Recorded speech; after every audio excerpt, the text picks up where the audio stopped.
ये कहानी उन स्टूडेंट्स के लिए है जो अपनी पढ़ाई सिर्फ इसलिए करते हैं कि वो 100 आउट ऑफ 99 स्कोर कर सके। उन्हें फ़र्क नहीं पड़ता कि उन्हें पढ़ा हुआ समझ में आया या नहीं, उन्हें तो बस अपनी 99% चाहिए, चाहे वो रटकर ही क्यों ना लाए। एक बार एक संत के आश्रम में एक शिष्य कहीं से एक तोता ले आया और उसे पिंजरे में रख दिया। संत ने कई बार शिष्य को कहा, इसे कैद ना करो, आज़ाद कर दो, लेकिन शिष्य अपने मनोरंजन के लिए उसे पिंजरे में बंद रखा। तब संत ने सोचा कि तोते को ही क्यों ना आज़ाद होने का पाठ पढ़ाया जाए। उन्होंने पिंजरा अपनी कुटिया में मंगवाया और तोते को प्रतिदिन सिखाने लगे, पिंजरा छोड़ दो उड़ जाओ, पिंजरा छोड़ दो उड़ जाओ। कुछ दिनों में तोते ने यह वाक्य भली भांति रट लिया।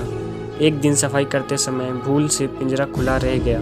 संत कुटी में आए तो देखा कि तोता बाहर निकल आया है और बड़े आराम से घूम रहा है। साथ ही ऊंचे स्वर में कह रहा है, पिंजरा छोड़ दो उड़ जाओ, पिंजरा छोड़ दो उड़ जाओ। संत को आता देख फिर से वो पिंजरे के अंदर चला गया और अपना पाठ जोर जोर से दोहराने लगा। संत को यह देखकर बहुत आश्चर्य हुआ और दुखी भी। संत सोचने लगा कि इसने केवल शब्दों को ही याद किया है, यदि इसका अर्थ भी जान जाता तो यह इस समय इस पिंजरे से आज़ाद हो जाता। दोस्तों, इस तोते की तरह हमें भी सिखाया जाता है कि कैसे क्लास में अच्छे अंक लाएं और टॉप करें, पर इन सब की वजह से हम उस ज्ञान को समझ ही नहीं पाते जो हमें समझना चाहिए। किसी विषय को इस हद तक पढ़ लेना कि उसका जीवन में उपयोग झलकने लग जाए, बस यही जीवन का लक्ष्य होना चाहिए। ज्ञान वो बीज है जिसकी फसल भी सबसे बेहतरीन होती है और फल भी, बस उसे बंजर जमीन में ना बोया जाए। तो आप जो भी पढ़ाई कर रहे हैं उसे समझने की कोशिश करें और उसका उपयोग जीवन में ढूंढने की कोशिश करें।